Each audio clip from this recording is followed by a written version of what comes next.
আজ আমি আপনাদের জন্য খুব ইয়াম্মি একটি ফুড ডেজার্টের রেসিপি দিব, যেটা আপনারা আপনাদের বাসায় যা থাকবে যে কোনো ফ্রুট দিয়ে তৈরি করতে পারবেন। আর এই মজাদার ডেজার্টটি তৈরি করতে অনলি 10 মিনিট লাগবে, সেও কম সময় লাগতে পারে কারণ এটা একদম শর্টকাটে রেডি করা যায়। আমি যেহেতু ফ্রুট ডেজার্ট তৈরি করছি, যার কারণে আমার কিছু ফ্রুট লাগবে ফার্স্টে, আর আমি বাসায় যা ছিল তা দিয়েই করতেছি। আমি এখানে 3-4 রকমের ফ্রুট নিয়ে নিয়েছি। এখানে নাশপাতি, অ্যাপেল, কমলা, তারপর হচ্ছে আঙুর, আর এখানে কলা নেই, কলা থাকলে আরো একটু বেশি ভালো হইতো। যাই হোক, এখন আমি একে একে করে সবগুলা ফলকে কেটে নিব।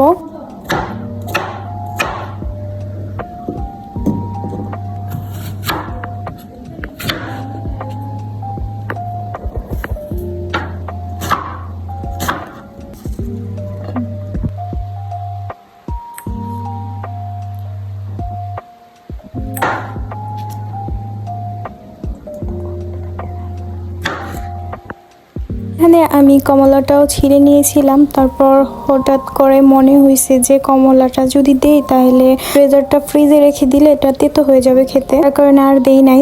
এখানে আমি কিছু দই নিয়ে নিচ্ছি ফার্স্টে। এটা অনেক মিষ্টি দই, যার কারণে আমি আর এক্সট্রা কোনো চিনি ইউজ করব না এখানে। তারপর এখানে ফ্রুটসগুলো দিয়ে দিচ্ছি।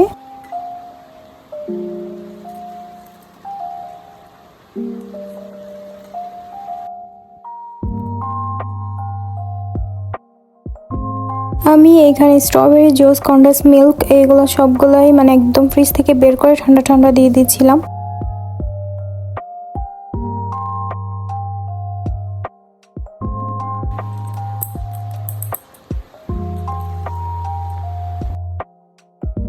অ্যান্ড লাস্ট এখানে আমি আইসক্রিম অ্যাড করছি, আর আইসক্রিমও এখানে চকলেট চিপস ছিল, যার কারণে এক্সট্রা করে আর আমার ডেকোরেশন করতে হয় নাই।